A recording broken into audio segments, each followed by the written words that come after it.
This was a really fun video to do. I really like videos that change my perspective on things. And I have not been a big PC laptop guy, well, at all, ever. But this is the Origin EON18-X. This has been the first gaming laptop experience I've thoroughly enjoyed. Now, this is done in partnership with both Origin PC and Microsoft. They reached out, they wanted to see if I would do a video with them. I told them I wanted to check out the laptop first, and I did.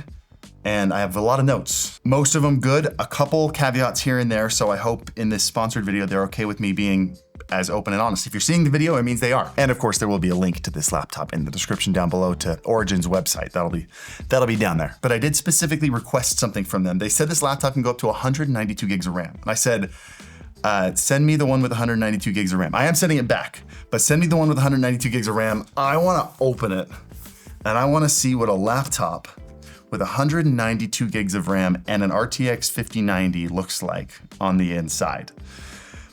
It might just look like a laptop. It probably just looks like a laptop, but I'm gonna tell you all about this laptop and my experience with it while we're opening this up. I got some tools. I haven't even opened them yet. So of course, you guys are smart. You know the drill. This is a sponsored video. They're gonna be things they want me to talk about, but I'm also going to make sure I talk about my experience with this laptop. So I've been using this laptop for a week now, and there are a lot of things I've noticed. I've been taking notes throughout the week. First thing is I was blown away by the screen on this thing. This is the 18-inch model, so a massive screen. It's higher than 4K. Well, it's 4K, but it's 16 by 10. So normal 4K resolution horizontally, but extra resolution vertically. A 200 hertz screen. Uh-oh. I don't know how I'm gonna get these out. Just gonna have to turn it over and dump it. And it is a beautiful display. Super bright, super vibrant. Very, very fun to game on. Also, keyboard, really liked how the keyboard felt. It was very firm, but I liked the slight rubberiness of the keys. It felt really nice. But one of the things that's always bothered me about PC laptops, that this is the first one, I've had 5 PC laptops, the first one that didn't do this, was the fans were really well calibrated and also just really quiet in general. Every other PC laptop I've had, even when the moment I open up Chrome, it just starts firing up and sounds like a jet engine. Even when it's in balanced mode or efficiency mode. I've got a 3090 laptop I've been using for the last couple of years now, and I can't open up Chrome without the thing just going nuts.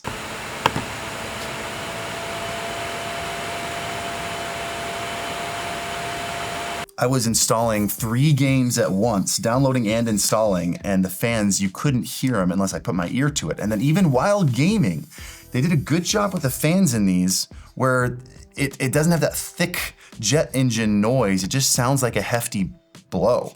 There was a little bit of a resonant high frequency. I'll put a mic up to it so you can hear it at the end of all this. Actually, I'll just put it on there right now.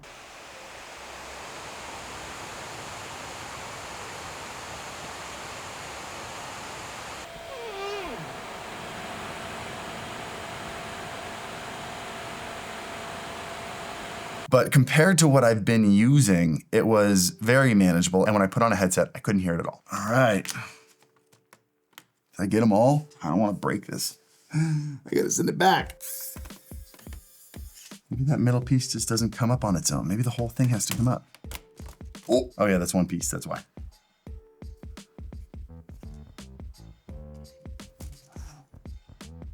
All right, whew, that is intimidating. I was right though. It's just 4 RAM slots. I don't know what I expected there. So 4 RAM slots, each one's got a 48 gig stick in there. There are also 4 NVMe slots, which I believe can get up to 32 gigs or 32 terabytes of SSD storage. That's pretty nuts. They got these fans with these bajillion little blades on them and these huge heat pipes coming into both here and here. So obviously the CPU and the GPU under there. This is cool. This is what the inside of a 5090 gaming laptop with 192 gigs of RAM looks like. Cool beans. I was more scared than I should have been. That was no big deal. But there were a couple things that got me really excited about this laptop. The CPU and the GPU, this thing is insanely powerful. So it's got obviously the RTX5090 in it. It's also got Intel's latest, 275HX, which is a really cool chip. It's got the same amount of power as the previous generation 14900 or whatever the previous generation i9 is, but at like 40% less power. Or you can get up to the same power and get a huge boost as well.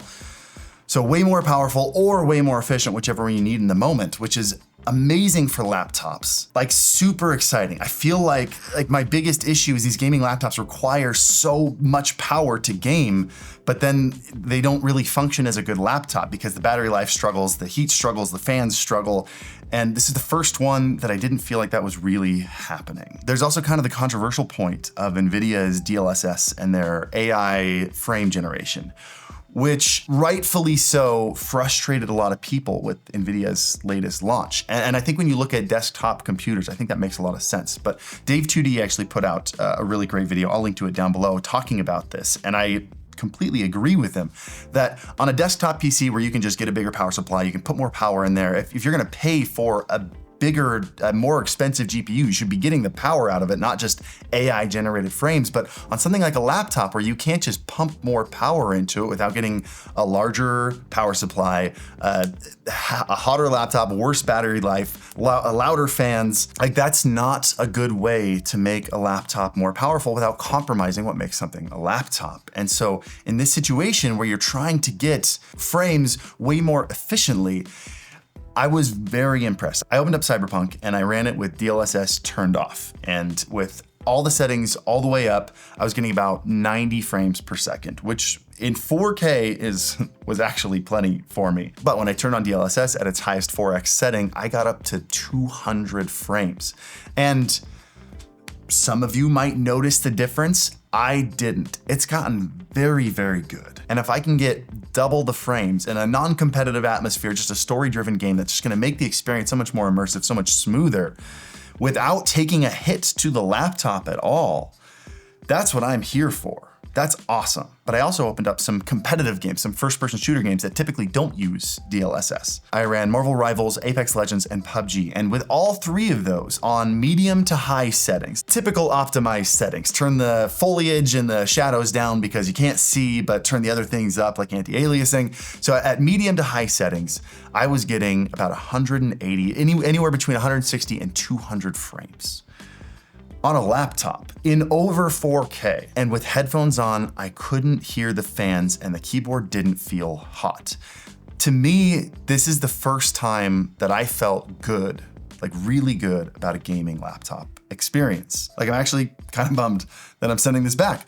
I do think the 18-inch is a little bit overkill. I think if it was like a main workstation, like a desktop replacement, the 18-inch is awesome. But like after spending some time on it, if I wanted this as an actual mobile setup, since I have a desktop, I'd probably go with the 16-inch. In fact, this made me so optimistic about gaming laptops for the first time since ever. I mean, I was getting overkill frames. I feel like these things have become so powerful and so much more efficient that I would feel justified in getting like a 5080 instead, sacrificing some resolution, maybe playing in 1440p or something, which is more than enough on a little laptop screen, but getting a little extra portability, a little bit extra lighter weight, and still having an incredible gaming experience. The I/O on this laptop is pretty good. It's got two Thunderbolt 5 ports on the right, a micro SD card slot, which is interesting. I feel like that should have been a full-size SD card slot for any creative. No one really shoots anything with micro SD.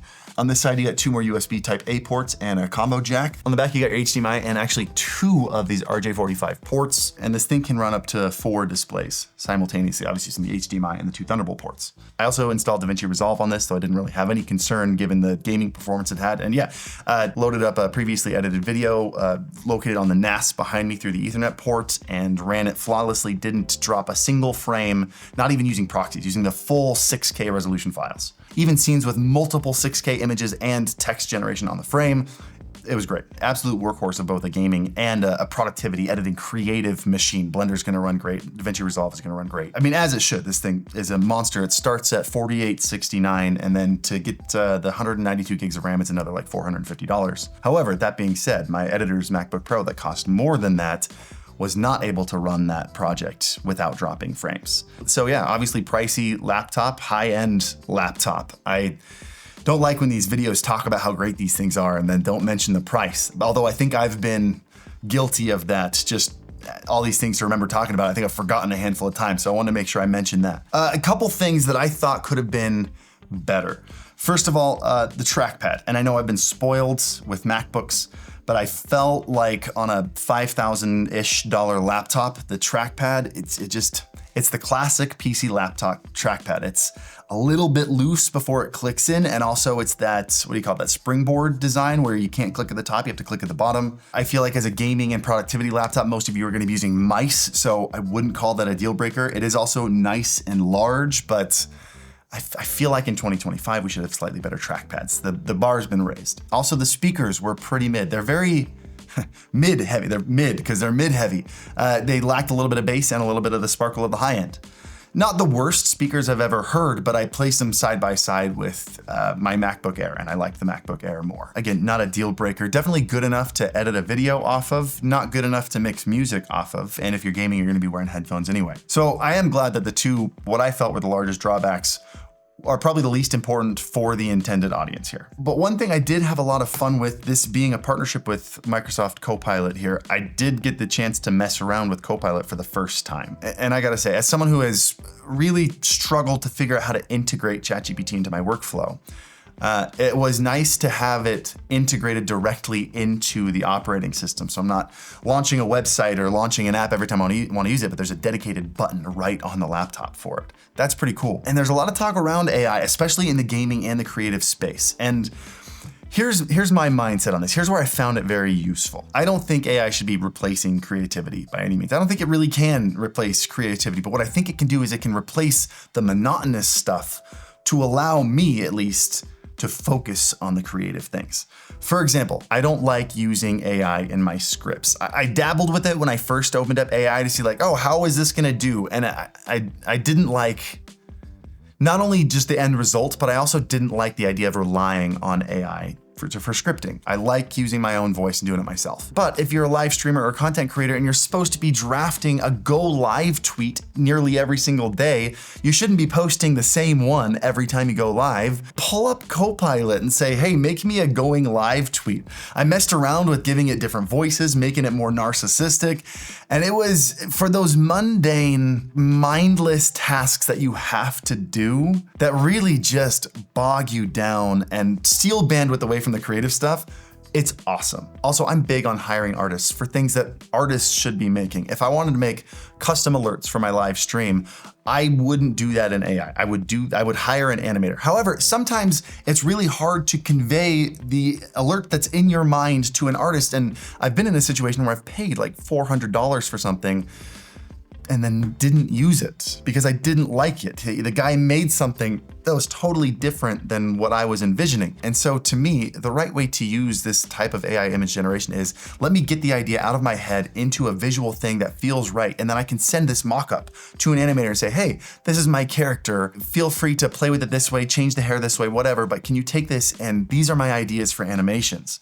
And then have an actual animator take this mock-up that's now a visual mock-up and not just a verbal mock-up and turn it into exactly what I want. I did that with a little unicorn that I named Pete the farting unicorn, and it farts out a rainbow cloud, and that's where the alerts are gonna go. And I'm gonna have them made one day, but it was so nice to like see what I wanted, and now I can send that to the animator and get something done by an artist. Just eliminating risk and guesswork and potentially just lost and wasted money and time. One last important thing of note with these laptops, Windows 10 support officially ends this October 2025. If you're still running Windows 10 and you want to continue getting support for Windows as well as all the new features of Windows 11 like enhanced security, system performance improvements, as well as native Copilot integration, now's your chance to upgrade to Windows 11. Thought that was important to let you guys know, but that was my experience with this laptop. It's the first time I felt optimistic about where PC laptops, especially like high-powered gaming laptops, are going. I feel like we're finally getting to a good balanced place between performance and portability.